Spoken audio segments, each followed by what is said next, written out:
All right, and we're live. It's your man DJ Seiko Varner here for another episode of the Fly Guy Show. The Fly Guy Show is a series of conscious melanated conversations focused on solving our situations via empowerment, led by me, Seiko Varner, from Our Black Improvement. That's my YouTube channel, with a host of other fly folk, and those are the people who are making comments. So peace to those who are making comments already, who are the fly listeners, my fly folk. We keep it fly, stay fly, and our platformers. So we have a couple of our platformers who are going to pop on tonight. The platformers are people who are normally on the Fly Guys show, and they participate, they share their viewpoints. And so our show gives you stuff you need to know with an underlying focus on Black, Afro-melanated economics, uplift, and politics. So join us with your comments, and we'll tag in with your comments. We'll tap in with your comments, and let's discuss uplift, conscious consumerism, business activity, social progress, and community activism. And we're going to have a lot of fellow investors, educators, business people, authors, content creators, and community activists. You can always find our old episodes on YouTube on Our Black Improvement. That's the name of the channel, Our Black Improvement. You can also find it on Crumb TV. Salute to Brother Crumb and to the Crumb Nation. Crumb Nation and everybody who checks out the content on Crumb TV. Salute to the master students. Those are the master students who follow Crumb and his particular content. Salute to our fly folk. Fly folk are those who follow the Fly Guys show. And yo, it's on and popping. Yes, sir. Yes, sir. And some of our platformers are here today. Let's bring on Brother Kennick L. Islam, brother. Islam, brother, man. How are you? Yes, sir. I'm doing good, man. I'm feeling great. Salams to all. Yo, we have Memoirs of a Karmic Dynasty who's joining. Queen JJ or Queen Jaja. I'll go with that. Alfred Jones, More Life. Yeah, it's going to be a lot of More Life on here with Brother Kennick on. And also one of our other platformers popping on right now is our good friend, Bashiri Durham. What's up, brother? How you doing, man? I'm good, man. I'm blessed. What's good, everybody? Peace and love, everything brother. Is everything. All is well. All is well. Everything is everything. I want to start off, and I want to say to the fly folk, hey, leave us your comments. Queen Jaja said, love, happiness, and respect, business and wealth, definitely hygiene. Those are some things that we need to teach our young men. So today we're going to talk about things we need to teach our boys. And I want to start off with something that's really important from, the good brother Bashiri. So this message from Brother Bashiri is, Bashiri, go ahead and intro this. We're about to play it. What would you say this is? This is a conversation I was having with my unborn son, my oldest boy. He's going on 3 now, so approximately 3 years ago, while he was still in utero. When I heard that you were coming, I felt pressed to have a conversation with him, and so this is the content of that conversation I had with him. Okay, all right, good. Well, let's go ahead and bring that conversation on very quickly. I think it's important that we start off by sharing some of the messages that we have with our young people. And I'm glad to see, Bashiri, that you have your information up there. Brother Kennick L. Islam. At some point, we're going to have to get your information on there so people can know how to tap in with you as well with Bashiri's message, all right? So, Bashiri, we're going to let you talk through the video. When I heard that you were coming, I was conflicted. And in all honesty, I didn't want you here, not like this. And it's not because I don't love you. It's actually because I do. And having you not existing is my only way to protect you, son. It's crazy out here. And I don't say it to cause you fear. But it's my obligation as your dad to rehearse the truth in your ears so you're prepared. Gird your mind, listen well, but don't despair. This world is not a friendly place. Stay alert, remain aware. People will smile up in your face, then do dirt while in the rear. Understand the stakes are high. Spilling blood is nothing rare, ain't nothing fair. And your fight is uniquely high. You have more stacked against you, so constantly maintain your guard. I'm not saying not to trust, just be careful who gets your heart and hold fast to my words, my son, and don't depart. This life is hard. Your mom and I were on our job, but they're coming for you, son. Perceived threat, infancy mark, criminal. Before your first steps, they say you are, and just breathing is breaking the laws that choke the stars of the Raj. And the attacks to be relentless, psychological assaults for your mind, the war is vicious. Decline, deflect the figments and fictions that you'll be given. Investigate the terms and conditions to keep from tripping with your permission. Don't co-sign your own demise, underwrite your own undoing for acceptance in others' eyes. Don't conform to their limits and labels, maintain your pride. Assert your own genius, but never forsake your stride. Stick to the grind. Never take off, but only fly. No, they try to box you in. Remember, them rules don't apply. On my life, I give you my best while I'm alive. You never have to wonder, is it love or question why? For you, I die. Wow. Wow. Salute to God for that. Salute to God for that. Salute to God for that. And one of our favorite platformers just jumped on. Yo, we got to say salute to Queen Shay all day. What's up, Shay? Good evening, fam. Good Stuff. evening. Good, Shay. All right. Well, the topic of tonight is, what do we teach our young boys? What do we teach our young men? What do we teach our young soldiers, our warrior class? What do we teach those who we're leading? I have a little bit of echo, so Shay, I want to mute you for just a second. And normally we have a really robust conversation, but today I really would love if you could all just give 2 or 3 things that you think is important for us to teach our young men. And we're going to start off with the Queen, Shay, all day. So Shay, what are a few things that our young men need to know? Okay. I would say that it's important for our young men to know that it's okay for them to have feelings. That communication and how they communicate is important, and so is their reputation.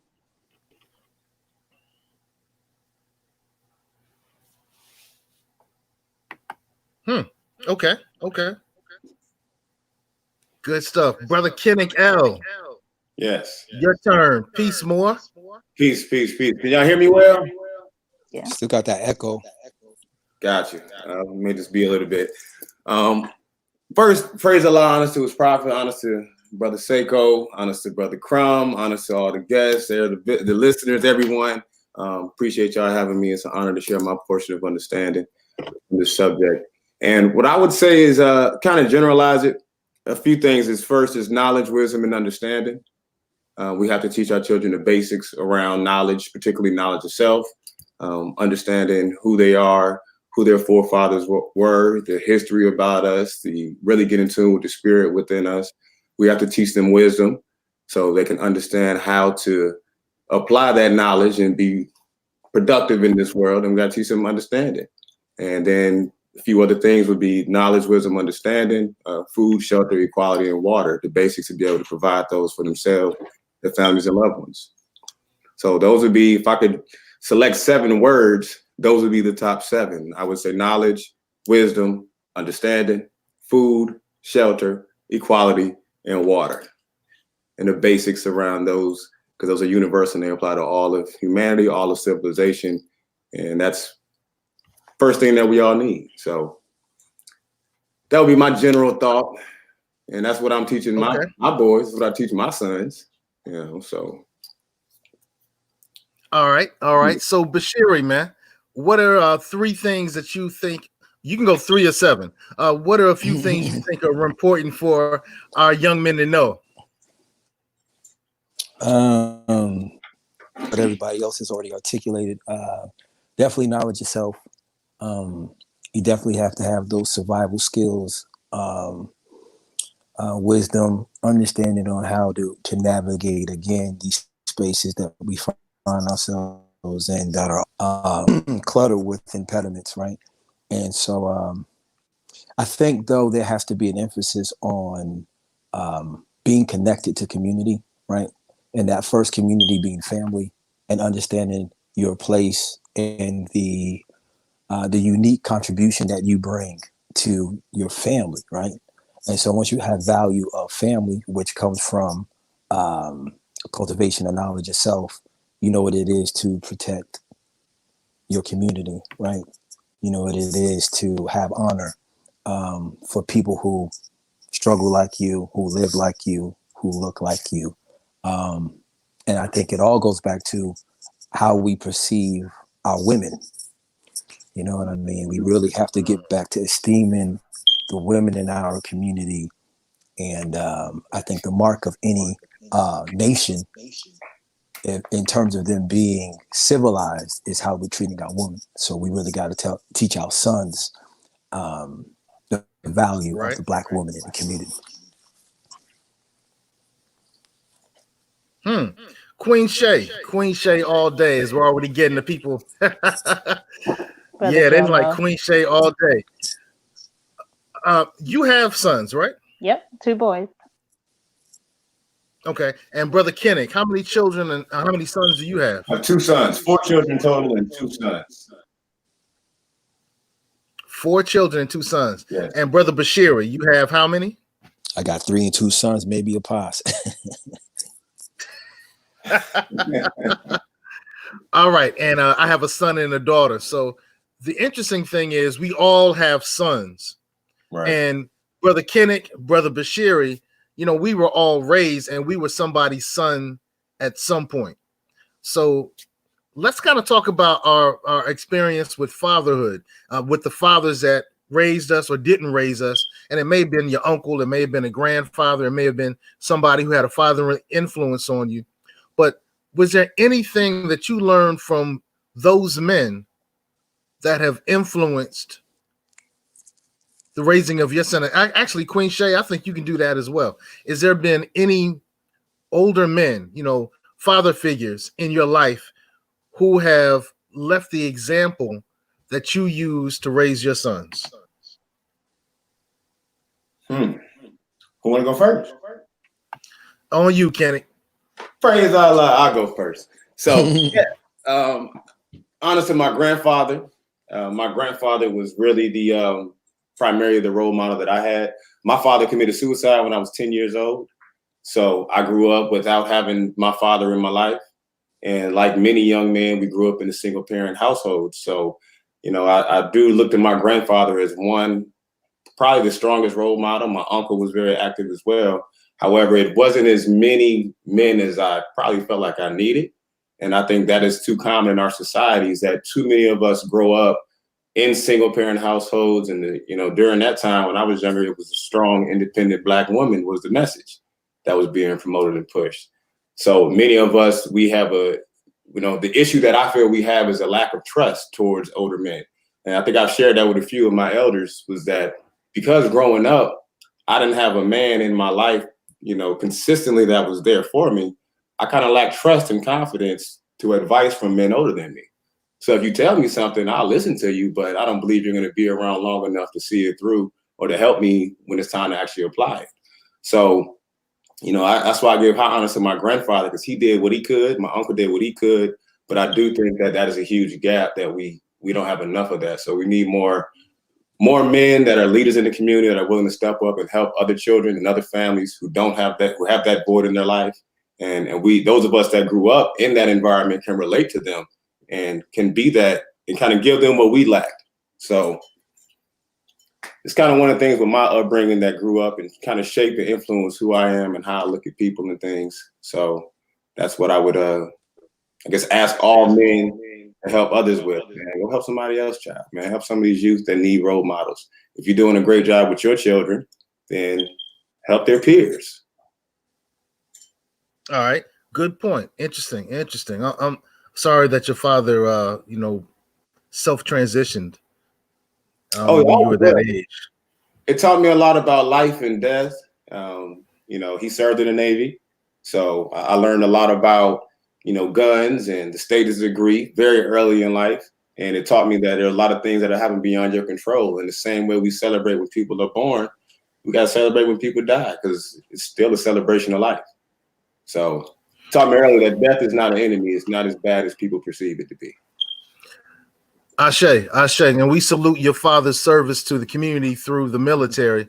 I tell you, we've had a lot of our veterans who have been dealing with a lot of post-traumatic stress disorder, and it's amazing to me the impact it has on the community. The suicide rates with our military veterans. You know, we have a lot of other types of veterans, educational veterans, civil rights veterans, a lot of different type veterans, but with our military veterans, oh man, the suicide rate is really high. So we thank him for all the work he did for, you know, for our nation. And I'm sorry to hear that. Queen Shay, on you. So I had to really dig deep. So my father, I love him dearly. He has his struggles with alcohol, and just in general, he doesn't actively engage with the world very much. Just for an example, he called me when my first son was born, and I missed the call, and he had just called and left a message and said, call me back. And as soon as I got the message, I called him back because I thought something was wrong. Because he doesn't just call me, but he was just calling to say congratulations and check on the baby. My first, not his first grandchild, but my first kid. Or was it his first grandchild? Anyway, neither here nor there. My point being that for me, my father wasn't very active or present in my life. Available if I called him, but not present. Him and my mom got divorced when I was younger. I didn't really know my grandfather. Heard both great things about him and not so great things. So I think for me, the influences that I've had have been as I got older. I grew up with a single mother, grew up with that independent, strong woman kind of thing going on. And I'm grateful to have had good friends in college who were willing to talk to me openly and honestly just about how men perceive things. And that helped a lot with learning about men's inner life that they don't always get to share. So that's where a lot of my influence comes from, friends, and now probably the guys in my church. Interesting. Brother Bashiri, what was your experience like? Fortunate, man. My dad is still my hero. I'm still looking up to old man. You know what I mean? Very consistent. You know what I mean? Present. You know, I talk to him almost like every day. FaceTime him. We're like in that aspect of our relationship where he's really my friend. So it was very. I was very blessed to have him. You know what I'm saying? And still do. But in hindsight, though, and looking back at, you know, other ones who served as role models, they were imperfect, you know, and they have flaws. And I think to a certain degree, I've inherited some of those flaws, you know what I'm saying? Just on the strength that they were set up as authority figures in my life. And there were some things that were unquestioned, kind of a subtext, you know what I'm saying? Kind of this subculture, if you will. And I'm speaking in terms of, again, while they were teaching me things about integrity and developing a great work ethic and being conscious about respecting people in my space, what they weren't saying, you know, via their behavior was, again, how to engage women in a respectful way. And then there were other role models who were very vocal about the objectification of women to mere sex objects to slack the sexual lust and desire of the men in the community. Why am I speaking about that? Because for me, again, the cultivation of family is the bedrock of community, right? And when you're being groomed, so to speak, to have undisciplined sexual behavior, it's antithetical to family for me. You know what I'm saying? And it's Right. like, again, we have to really look at the outcomes from a boys will be boys paradigm that kind of rewards that kind of irresponsibility. You know what I'm saying? Because then you get into antisocial engagement and this kind of self-interested maneuvering in these social spaces that, again, to what Brother Kinnick alluded to, creates this distrust in men in general in society. Men with other men, and then, women with Black men. And I'm thinking of even the context of everything that's going on with the past Kobe Bryant and his beautiful daughter, and that whole Gail situation, and how, that's kind of bringing right to the head, I think, something that's going on in the community between our men and our women in the context, again, of oppression. You know what I mean? Not being able to trust one another. You know what I'm saying? And just, attacking one another, even in death. You know what I mean? But not to go on a tangent, but that was something that is really important to me, is that the family is the bedrock. We have to be teaching our young men about the value of that sacred, community. What do you say to that, Brother Kinnick? I saw you shaking your head and really digging some of what Bashiri was saying. I love it. I think he's right and exact. And I think we kind of sparked a thought in me, and realistically going back to one of the things we need to teach our children, and kind of to his point as well, is really the importance of family. It's too many of us grew up in broken homes. So we didn't see what a healthy or what a full family looked like. Many of us didn't have a father around, so we couldn't relate to manhood. We had to learn on our own. Many of us are still learning. I know myself, some of my lessons, I've had conversations with my son and just ask him sometimes, hey man, how am I doing? What do you need from me? How can I help you? There's things that I'm learning because my father wasn't around. He left when I was 10. So middle school, I remember having to go through things and try to figure it out. I didn't have a man I can call and talk to. I had to just figure it out. So now as I become a grown man and I have a son who's in high school, he's dealing with some of those same challenges, I'm able to give him the things that I didn't have. But I don't really I never really learned it. So it's like I have to apply it while I'm learning it. And at the same time, I'm responsible for how he does, because he's a young man following my footsteps. So I think we really got to teach us the importance of how to be good men, how to take care of our family, how to provide a lot of just basic things. We just got to be considerate of the mental state that many of us are dealing with, because many of us, we come from, as a society, we dealing with mental slavery, the effects of mental slavery. We're dealing with our nationality, our birthrights are being taken away from us. We're dealing with identity theft. We're dealing with all types of things. So we got a lot of things where as men have got to come together and help and support each other. So I'm loving this whole conversation. It's a very, very heartfelt conversation. I think we need to have more of these. I see some of the comments coming at the bottom of the screen. A lot of people are appreciative of this sort of dialogue. So I think we definitely need to have more dialogue around this. And I'm just inspired, man. And even hearing about, and look at the brother Bashir and his experience having his father around. It's amazing how we have different outlooks based off our upbringing. I mean, to this day, he still has a relationship with his father. They can talk regularly day to day. That helps him tremendously. I'm a brother that I'm like, man, I would love that. I love to be able to call my father and say, hey, man, how do you deal with this situation? So I think we just, got to remember we all got different strengths and weaknesses and through our life experience. So I think if we have more dialogue like this, come together and share our experiences and be able to lean on each other, we can all benefit. Yeah, that's the direction that I think I'm going to go with this conversation, is how we can teach what we've learned from our father figure experiences to the community. And I wanted to tap into something you just said.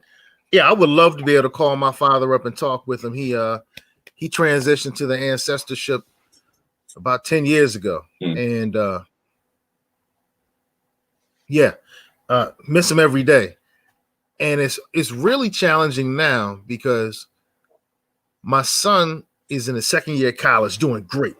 He's killing it. I'm so proud of this young man. I'm so proud of him. But now we're going through that father-son struggle where the son is trying to demonstrate that, he's growing into his own manhood, and there's a pulling away. There's a little bit of resentment. My children told me that I was too strict on them, and because of that, they have some challenges in dealing with people. And even though I don't necessarily agree with them, I have to respect their opinions.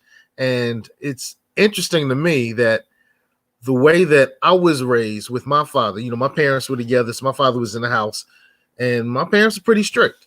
How, with today's generation, the generation that were born, let's say 2000 forward,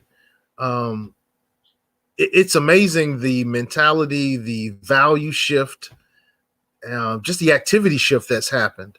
And so with all of those things, my son and I are really kind of, I don't want to say struggling, but we're in a process of reestablishing our new relationship.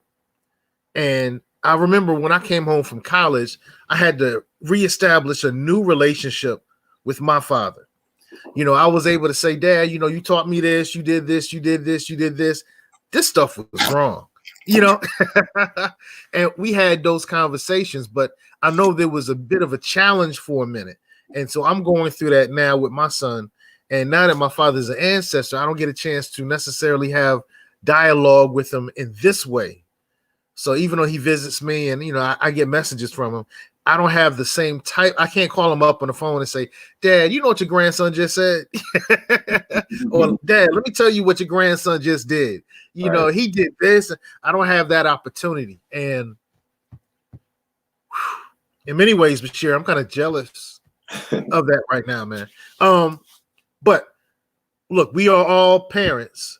And we're all involved in the community. That's the beautiful thing about this quad, this four of us. We're all involved in the community. So, Queen Shay, I know you had a summer program that taught people great things. So tell us a little bit about your summer program and how maybe you taught some of those young men some of those things that you mentioned earlier need to be taught. So our summer program, so we have a reading program for students who are still struggling with reading. It's not for learning to read because there are a lot of resources for that, but it's for those kids who have been taught allegedly to read and are still struggling. So we do that. We do that all year, all ages, all demographics. Doesn't matter. If y'all need help, we got you. Our summer program is only for young Black males. And we decided to do that because young Black men continue to be overrepresented as far as discipline and underrepresented in academic achievement. And so, of course, we taught reading, but we also had things like we had a healthy snack every day. And so that challenged them quite a bit, just in that's not what they're used to eating. Some of it was, some of it wasn't. So it pushed them to be a bit more adventurous. We did STEM activities. And I think for a lot of, especially the older ones, being able to play without having to worry about censorship and being laughed at just for enjoying whatever they were enjoying was very freeing. We talked about a lot of different things. One of the things that I think was most interesting, especially for one of our boys, was we didn't listen to music with profanity. Mm-hmm. And so for one of our kids, the environment he comes from, I was, I guess I shouldn't have been surprised, but I grew up really sheltered from a lot of the hardships in life. I mean, not all of them, but a lot of them. And so nobody in his family has graduated from high school. And so a lot of what we did challenged that, like finding a song that he could enjoy that didn't have profanity in it was challenging. So we just try and push boundaries and expose them to new ideas and new things and still validate their lived experiences. this year we'll definitely be focusing on some more like workforce development skills, like digital literacy, but also a stronger focus on relationship building and empathy. One of the things that I think Black men really deal with and have trouble with is being intimate, being in intimate relationship, being able to be vulnerable in front of other people, understanding their own inner self. And I know that I've talked not as much to Brother Kenneth L, but I know Bashiri and Seiko, y'all are pretty, what do you call it? Advanced in maturity, able to share yourselves with your families and your community. But we got people who, like Bashiri was saying, they only see women as things to be had. Whereas that hurts men. It hurts children to have to cut off parts of themselves, because we're all emotional beings and we're all meant for relationship and connection. And so when you say you can only connect to people in a certain way, you can only talk to that girl if she's your girlfriend. You can't be too friendly with your male friends because then, you know, you're accused of being homosexual. Or you can't have homosexual. It's a lot. It's just a lot of rules and a lot of restrictions. And so we wanna address those. We want people to be able to live their best life, to be free, not only socially, but also inside and out, to be free to be themselves. Interesting. Brother Kennick, I know that you have a lot of experience working inside the public schools in our great city here in Virginia Beach, Virginia, and you had an organization called Men of Distinction. So you were about to talk, and you were talking the talk, and you were walking the talk, and you were also walking the walk as well. Wow. Bro, what did you teach these young men with Men of Distinction? We primarily just worked on their social and economic development. We used the searchinstitute.org's 40 developmental assets, which is the framework that the city of Virginia Beach uses for youth development. And the program, the curriculum was centered around that. And there's different topics, primarily just like everything related to their social and economic development. The greatest thing that we saw that most of them need is just somebody that they can talk to. To Shay's, honest to Shay for the great work she did in the community, especially with that summer program. That is one of the greatest issues a lot of our youth have. Is they struggle with reading. Many of them struggle with food. Just a lot of basic things. So what we strive to do is just get a lot of different community leaders together, men and women from different segments of society, different professions, bring them together, put aside your political, religious interests, and just focus on their development for a moment. Just as a good adult, how can you help this child become a better citizen? So that's one of the things that we did. And then the More Science, Simple of America. I know I can't help but talk about that. Go ahead, bro. You're more, man. We're all more, but you're an MST more. So go ahead, bro. I am a faithful Muslim, not an MSTA. I'm faithful. I'm faithful to Allah. I'm faithful to serving my people. And I'm faithful to the mission of uplifting fallen humanity. And what things that we teach in there is we teach our history prior to the Civil War, prior to Christopher Columbus coming over here, because we have to know and understand that history of who we are. One of the things that I felt that hurt me as a young man growing up, it wasn't until I was 28 years old that I began learning the truth about our history prior to the Civil War. Now, when the benchmark was set that everything that we accomplished was from slavery on, anything beyond that was an accomplishment. When I learned about the contributions we did back in the old world prior to Christopher Columbus, when I learned about what we did in ancient Kemet, when I learned about how we built the pyramids, all the stuff that we did, it raised my standard and my expectations for myself. Because now my benchmark is not getting out of slavery. I'm trying to build some more pyramids. I'm trying to get back into that sort of science to where we can actually rule the world with love, truth, peace, freedom, and justice. So that's where teaching nationality comes into play, because when you understand like Marcus Garvey said, nationhood is the highest ideal of all people. We need to teach our people the truth about us having a nationality. We are, we're branded as Negroes, Blacks, colors, African Americans, and every couple of years the brand switches. However, we do have a nation and we have a nationality. And it's important that we all understand that. That way we can begin to align ourselves with the free national standards and principles of our nation and demonstrate true cooperative economics with the members of our nation. Every human being on earth has a nationality. So that right there, I think is essential and key. That's why through our Sunday schools, we teach the basics to our children. We teach our children the 101s. We had a great Sunday school earlier today. And we just really go into the history about who we are, because it's not being taught in the public schools. It is hidden in plain sight. I think almost everybody knows the history of the Moors. Everybody knows we're the original man. We obviously struggle with how we identify ourselves because y'all know, and we call ourselves a bunch of different things, but we're all one people. No matter what you want to call it, in truth, we are one people, one family, one nation. So, that's one of the great things about having Brother Kenneth L. He brings that MST perspective, and he brings the knowledge that the Prophet Noble Drew Ali brought to us, and it's still relevant today. I remember when I brought Brother Kenneth to the Golden Fold, which is one of the mentorship programs I started 10 years ago, and a few years in Galcom.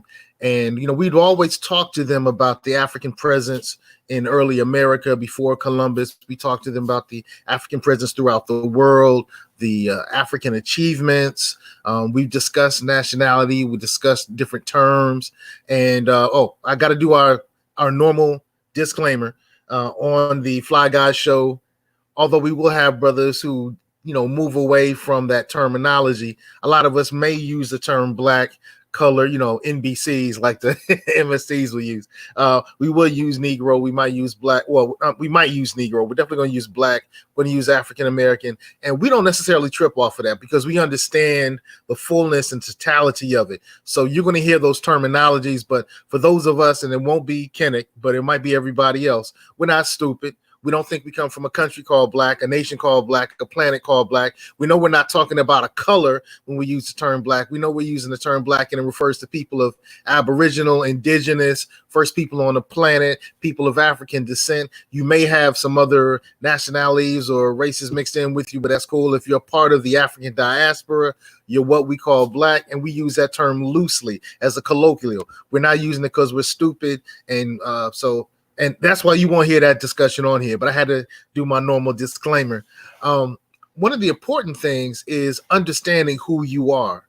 Right. And not necessarily who you are simply in terms of nationality, but who you are in terms of your responsibility to the community and in your family. And so I always thought it was interesting that we teach our little girls how to become mothers. We give them baby dolls. They get doll houses, so they learn how to keep up a house, how to take care of children. We make sure that they're doing the babysitting. And then too many of us let our young men just run out and do whatever they want to. While we teach responsibility to our young ladies, we don't necessarily teach that same responsibility to our young men. And that goes with teaching somebody who they are.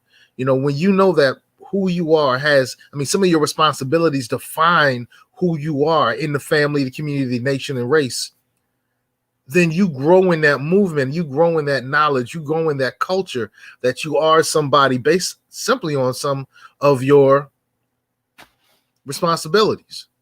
I guess we just lost somebody who said it was the wrong platform. Sorry to see you go. We love you. We love you. All right. So I think it's important to know who you are. Right.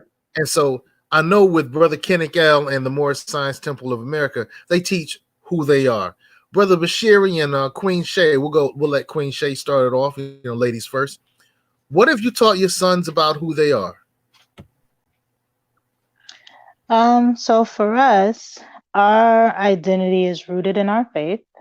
We are Christians, Bible believing Christians. I'd like to specify. I didn't always feel the need to specify that, but these days I do. If you're not following the Bible, that's not what I mean. So yeah, So our identity starts with the fact that we are created, we are loved, and because we are loved and because we are created, then we give love back. Um, we honor God through our actions and through our heart. Um, and so respect is really big. Allowing people to be imperfect is really big. Trying to understand why hurt happens and things like that, and that everybody's unique. Like, you're not going to be just like this person because you were made differently, and you're made exactly the way you're supposed to be made. You're not going to get all the stuff that somebody else gets because you have something that's just for you, just like you don't get all the stuff that they get, be that blessings or punishment or what have you. In my kids' case, it's usually candy. So, yeah, our identity is deeply, deeply connected to our faith, and that's how we interact with the world.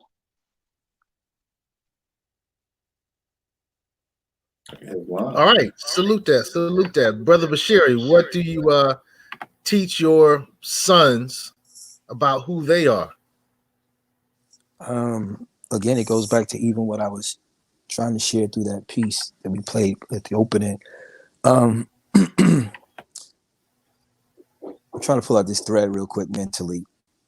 Like, we gotta, to concretize what it is that we need to teach our sons in terms of manhood, we first have to confiscate the power to name and to define these terms according to the problems that we have to resolve in our communities, right?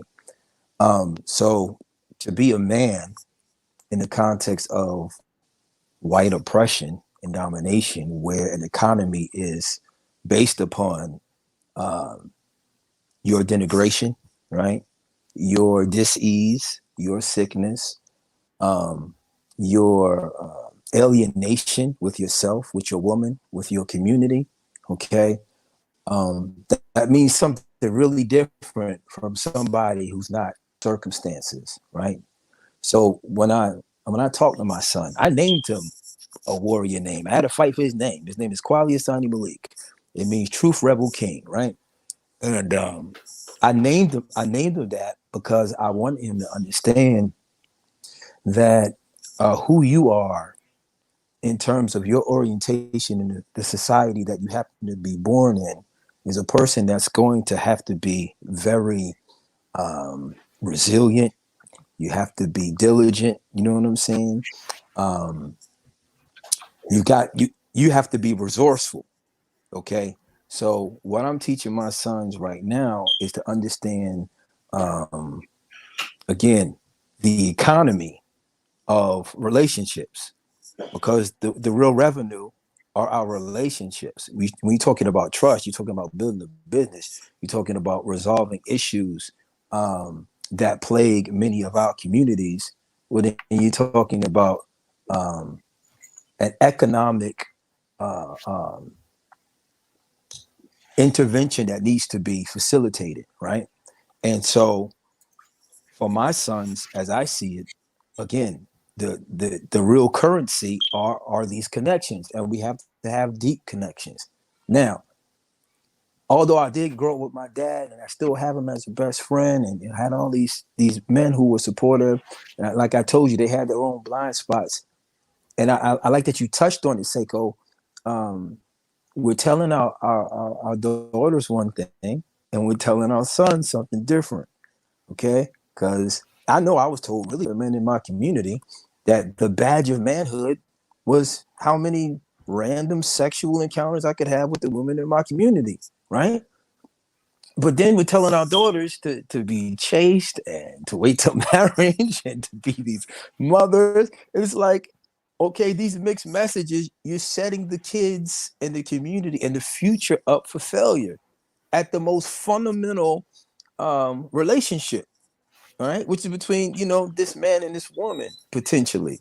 You feel what I'm saying? So Right. you can't help but have disorganized and disoriented communities when you're getting these mixed messages from this high. You know what I mean? telling our boys, go out there and do your thing, giving them a pat on the head, like, oh yeah, get busy, No, don't give them your heart, because that's what was told to me. I ain't gonna hold you.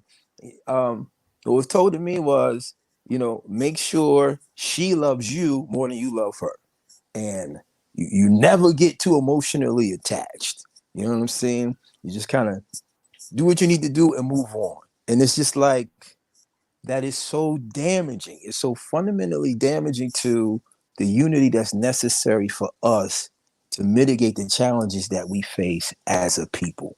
If we don't have the trust there, if we don't have genuine love, all the other things we're talking about is just theoretical. Until we can make it practical and concrete, you know what I'm saying, to where we value each other in terms of our relationships, our behavior, and our treatment, all that other stuff is really, we're dreaming. We're just talking to hear ourselves talk. You know what I mean? And so I'm trying to instill that ethic, that value into both my sons so that they'll see themselves as solutions. How are they going to orient their specified giftings to resolve and to mitigate the issues that we see in our communities? You know what I mean? And that's what I want them, right, to be able to fine tune, develop, and, you know what I'm saying, give to the community, a gift to the community. You know what I'm saying? So. So are we gifts to the community? Are we gifts to the community? Are we being gifts to the community? How can we improve in a way that we, share this information, this fatherhood, this sonhood, this manhood information with the kids in our community? I think in many ways we can do a better job of it. How can we do that? What do you say, Shay? I think the hard part, so our entire effort, not entire effort, the majority of our effort is toward elementary-ish kids and their parents, because what you learn from 0 to 3 has the biggest impact, which is really hard because a lot of that is unconscious. But though the things that you learn early on before you have other stuff cluttering your brain, it has a huge impact. And so we target earlier on. But what I find to be difficult is for parents, because we did have for so long this celebrate the single woman. When you have a lot of single parents, and even thinking about what you were saying, Seiko, about your parents, a lot of Black families parent from a place of fear and conformity, like a need to conform. And I understand the roots of that. Wow. And it's hard to shift people to see that we're in a different time and place, and we have a freedom that we didn't have before, to really to heal and to be better. So, for example, I know a young lady, and she was talking to me about her 7-month-old, who is a boy, so a 7-month-old baby boy, and she was telling me how bad he was. And I was confused because he's 7 months old. And I'm like, I don't think that's how this works at all. But she later told me about her own history growing up and her broken and fragmented family and the dysfunction therein. And I understood why it would be hard for her to parent differently than she was parented. And there aren't many opportunities for the outside world to reach into the home, basically. So I think when we're looking at shifting these conversations, we have to find ways to get into the home in a way that is both honoring and challenging, to be trusted voices where people believe that we want what's best for them and aren't just telling them that they're trash, because that makes people really defensive. And when you're traumatized, you're already defensive. So we got our work cut out for us. You agree? You agree, Kenneth? Absolutely. And listening to the sister, it just kind of sparked a thought. We gotta learn to love instead of hate. Unfortunately, because we've experienced so much trauma as a people, and many of it is due to our own bringing. We don't show love like we do, like we should. And it's really in our nature, but we have got to be more loving. We have to focus a little more on our level of sincerity and understanding and really communicating, because we all suffer and experience the same basic socioeconomic challenges. When we listen to all different community leaders, when we listen to all different groups, we're all trying to provide the same basics. Yes, we have different ideologies, we have different faiths, we have different nationalities, we have different creeds. However, we are all in this together dealing with the same general issues. So I just, listening to her, the best way I could generalize is we gotta learn to love instead of hate. Stop hating on each other. Stop. Just because somebody talks different, thinks different, and has a different upbringing or different experience, it doesn't mean you got to hate on that individual. We got to be more understanding towards one another and more patient, because we're all in it together. Period. Whether you like it or not, we all living here on Earth. We all got to go. We deal with it. We use the same streets. We use the same public water. We use the same, everything basically the same. So our ability to show more love, more sincerity amongst one another, really getting to know each other. I think a lot of in this new era of time, especially with the internet and with the media, a lot of times you hear about people before you ever get a chance to meet them or even speak with them. And people just don't know each other. That's the main thing I see. Like, even like Shay said, her and I, we haven't really had these sort of talks, and she active in the community doing a whole bunch of stuff. So like, she in Virginia Beach doing stuff. I'm in Virginia Beach doing stuff. Why we ain't working together? And there's a whole bunch of us with the same issues. So I just think when I look at us as a people, that's our biggest problem. We don't know what everybody is doing. So everybody's trying to do everything, and you end up accidentally competing and working against someone else, and not realizing that you can actually be hating on someone else and what you're doing because you may not be in tune with their level of expertise. So we just need to kind of slow down and understand you can't be everything to everybody. You can't cover all the bases, but whatever you're good at, be good at that and put it on the table and let all of us utilize it. Don't take away from nobody. Don't hate on nobody. And if they talk different because their group or their organization or their focal point is different, then hear them out and understand where they're coming from. Oh, interesting, and definitely valuable. I'm glad you said those things. I work in a school. And, Brother Kennick, I know that you volunteer and you spent time in the school. Shay's in a school. Brother Bashiri and his wife are doing schoolish things with the community, So there's a school system that one of the problems with the school system is I see students who are not motivated to take the information and opportunity that the information provides and do anything with it. Heads are down. Walking the hallways a lot, behaving as if they don't care. And it's kind of blowing my mind when I'll say something. And, I work in a high school situation. They're actually surprised that an adult would try to guide them in the right direction. So I'm wondering if we've stopped, and I say we, I'm talking about the men and the women in our community, have stopped trying to guide our children. I remember when I was in elementary school in Portsmouth, I had a young man say to me, I guess my third day there, "You ain't my daddy." And I said to him, "I don't have to be." And he just stopped and he just stared at me. And I said, "Son, I don't have to be your father to tell you to do the right thing." And of course, I heard from his mother. She came to fuss me out the next day. And I said, "Man, I don't have to be his father to teach him the right thing." right. "Well, you ain't his father. You ain't my family. You ain't got to..." Man, I ain't got to be his father to teach him the right thing. And it seems to me that has slowly become the norm in too many of our situations. Do you see that happening? Am I the only person seeing that? Shay, do you see it? Bashiri, Kennick, do you see it? Fly Folk, do you see it? And we are including your chat messages. So if you say something fly, we're definitely showing it up on the screen because we thank you, Fly Folk. Stay fly. But do y'all see that as well? Yes. real quick, I just want to say this on that note. Going back to what I said earlier about us, a lot of us don't have a lot of trust towards men based off of our experiences. So we don't have enough men who are active, positive role models. Even when we did our mentoring program, I mean, this year was the first year I took a break from the program. I did that program for about 9 years.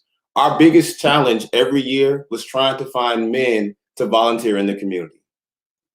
It's the biggest challenge, trying to get men that would be willing to give an hour, 2 hours to come talk with the children and help them in the community. So what we have, if you look at the behavior that we often display, we're so divisive, we're arguing and debating. Many of the role models now spend so much time arguing and debating each other that the children just go without being properly serviced because we're not tending to them like we should. So I think, to your point, we're not as actively involved. Too many of us are being passive when we see men or young boys doing things that we think is detrimental to their development into being a man. We don't want to speak up and say something because society has been so, it's the right way to say it, desensitized, I guess, or sensitive, I guess, that now you correct a young man and say, hey man, don't talk to her like that. He was responding like the young man responded to you. You ain't my daddy. And we think that's a requirement in order for us to correct one another. But we're men. We got to get back to being men. If I see a brother doing something wrong, I want to say, hey, brother, pull your pants up. Yo, it blows my mind, man. It straight up and down blows my mind. So much so that I've actually had a young man, crank up on me because I said something that he didn't like because I was telling him that, all right, this is the situation. He was playing with a friend of his. Friend was a female student, and he knuckled up on her when they were playing. And I told her, tell young men that knuckle up on you, I don't play that.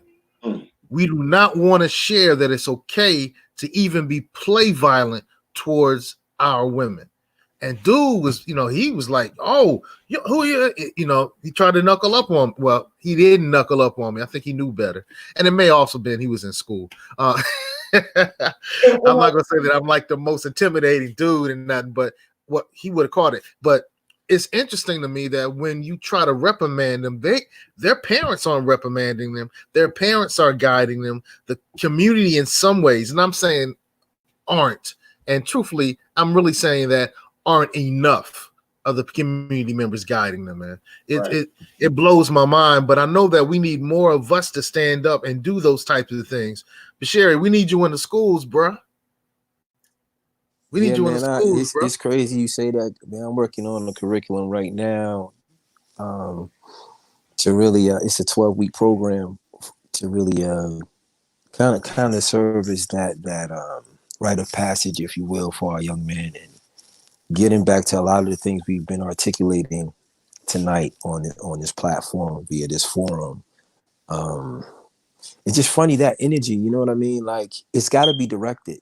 You know what I'm saying? You're born male, but you have to be groomed to be a man. And again, the community defines the terms and conditions of what a man is based on their needs, according with the problems they need to solve in that community.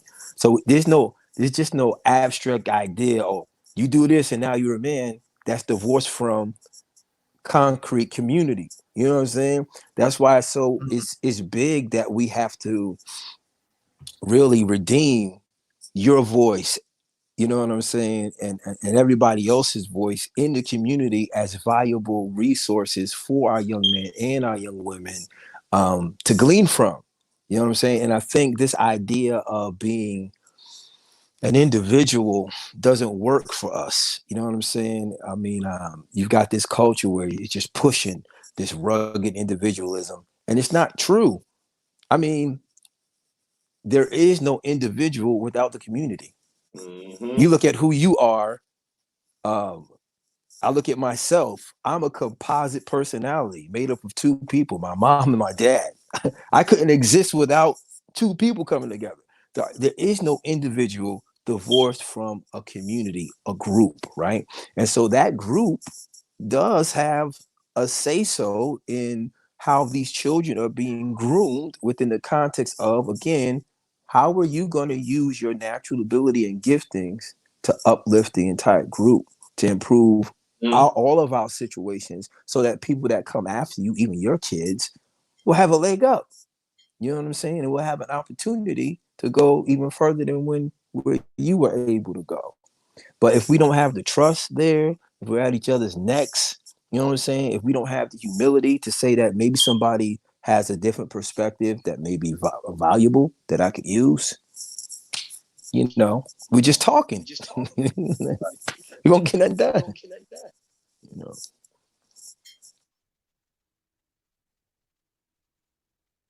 Interesting. We're just talking, man. We're nothing done.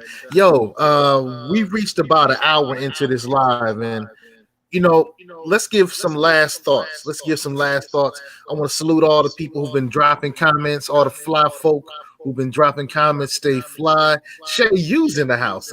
Whenever Shay U and Jomo Jenkins pops up, I know it's going to be lit. It's going to be lit, and it has been lit.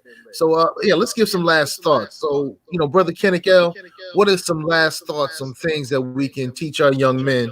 And the great thing is, anybody watching this video can watch the comments, listen to what we've said, and walk away with some jewels. Yeah. The first thing I would do is encourage them to learn to love instead of hate, teach them to be themselves, to understand that they had a higher self and a lower self, understand the history about who we are as a people, understand how powerful their thoughts are, how powerful their mind is, to know that they have to believe in their capacity to think themselves out of any situations and solve any problem that they have, and not to be victims in this world. Regardless of what you deal with, no matter your circumstances, you can always improve, you can always grow, you can always move up. So that's the main thing I would teach them and instill in them, is to learn about yourself, know that you're great, you're much greater than you realize, and you got to have a positive attitude, you got to think positive thoughts, and you have to be the change that you desire to see in the world. And love everybody, and honor everybody, but don't take no nonsense either. Queen Shay all day. Queen Shay all day. What do you say, Queen? What do you say? I would say that as adults who care about kids, figure out what your kids need to feel safe and push through whatever hard stuff you're dealing with to provide them with that safety. And then directly teaching our kids that what's happening right now isn't what's happening always. Teach them the long game, teach them the long-term plan, like teach them that they don't only exist for right now, but they exist for ever, really. Because whatever they do, whoever they are, that's going to leave a lasting impact.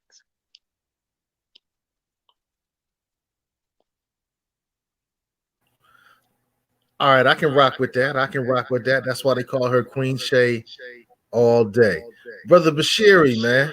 Bashiri Durham. Just unity, man. Like we really got to start with the division. We really got to start, and that social media thing again. Everybody wants to be a celebrity, and no, man, that's not what we need. We don't need more stars. That's right. You know what I mean? We need people that's gonna get in here and work and create culture, create value. You know what I'm saying? And so I would probably want us to instill in our young men, our young women, that again, they are the solutions. They need to be thinking creatively to remedy and to mitigate many of the issues that we face as a people. And we need to instill in them that they're valuable, right? Their voices matter, their perspectives matter, and we need to exhibit that behaviorally as adults. I see so many adults disrespecting other adults in front of these kids, and it's just like, what you think they're gonna do with that? They see you embodying nothing but disrespect, no kind of regard, you know what I'm saying, for another adult, you know, in the same spaces, you know what I mean? And it's just like, oh, well, dang. If that's how y'all carry it, I'm going to take it to the nth degree. You know what I mean? Right. You know, it's kind of like what we whisper, they'll shout. You feel what I mean? They only going to amplify, you know, what they see us doing. And so we got to be not just talking it. We got to be out here really embodying where we want or endeavor our children to go. So it starts with us. Last thing, there's this study called epigenetics. If you guys aren't familiar with it, get into it. It kind of speaks about the environment that we cultivate even before a child comes out of the womb. They're learning inside. They're taking notes on what kind of environment they're about to be born into. You know what I'm saying? And so it speaks to how we need to just be cognizant of what we're saying, our energy, our tone, our behavior. You know what I mean? Is it something that's going to be able to build, or is it going to be something that's going to be detrimental? Am I building or am I destroying? Ask yourself that anyway. Right, man. Hey, we talked about epigenetics last week. We had brother Chef Jacoby Ponder on with us last week. Matter of fact, last week a lady called me a boule in sheep clothing.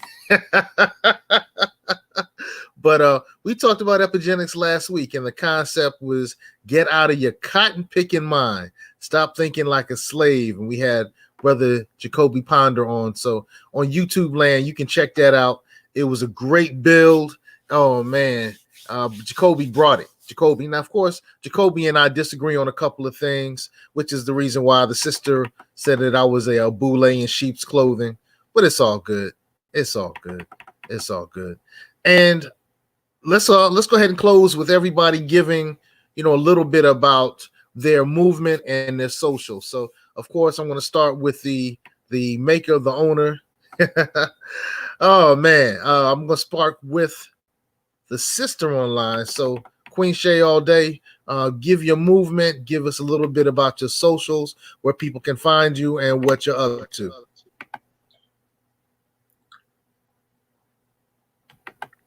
Thank you. I am the founder and director of 360 Citizens, and we are a community-focused organization that uses literacy as a foundation to make sure that our community is full of engaged, empathetic, and economically secure community members. Follow us on Facebook, Instagram, Twitter, LinkedIn. We have a page on LinkedIn as well. We are everywhere under 360 Citizens. We are currently offering for the Hampton Roads area, discount card for Black-owned businesses. So follow us. Make sure you grab one. Enjoy your community and all that it has to offer. Ashe. It looks like Bashiri had the echo. Oh, no, I guess not. Bashiri, tell us about your movement and where people can find you, bro.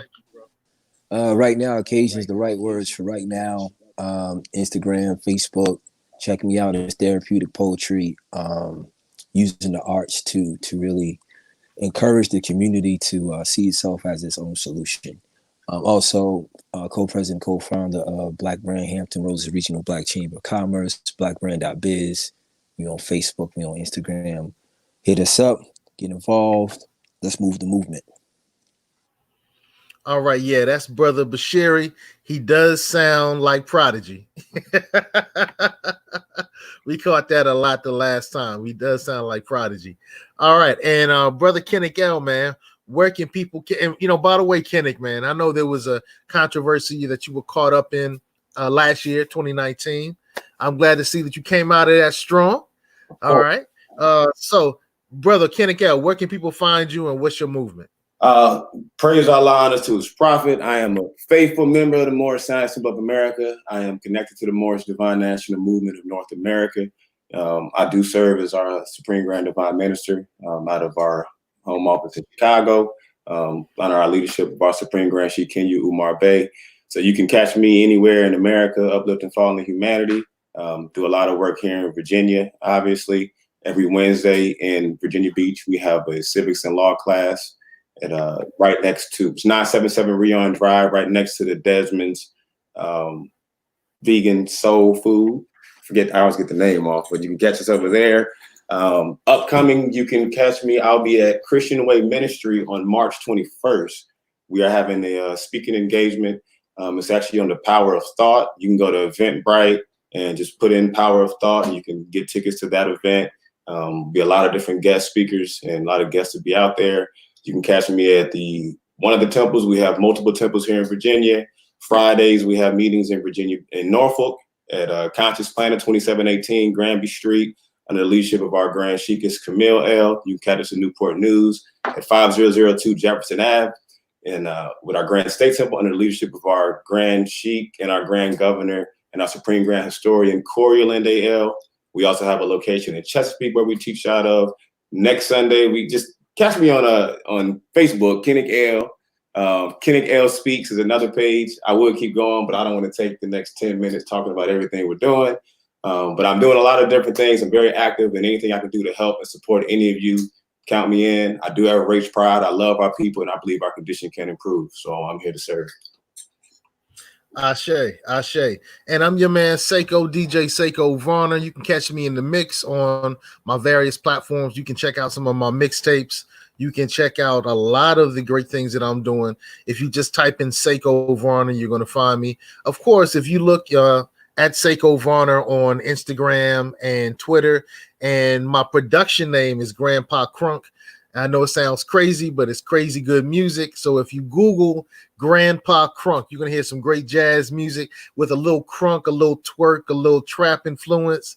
We do a lot of great things. So, hey, check me out. I would love to continue interacting. We're going to have these great conversations on a weekly basis because this is the Fly Guys Show where everything is fly. We stay fly. We ask all the fly folk to stay fly. We had a fly platform is on for you tonight. Tonight's conversation dealt with what should we teach our sons?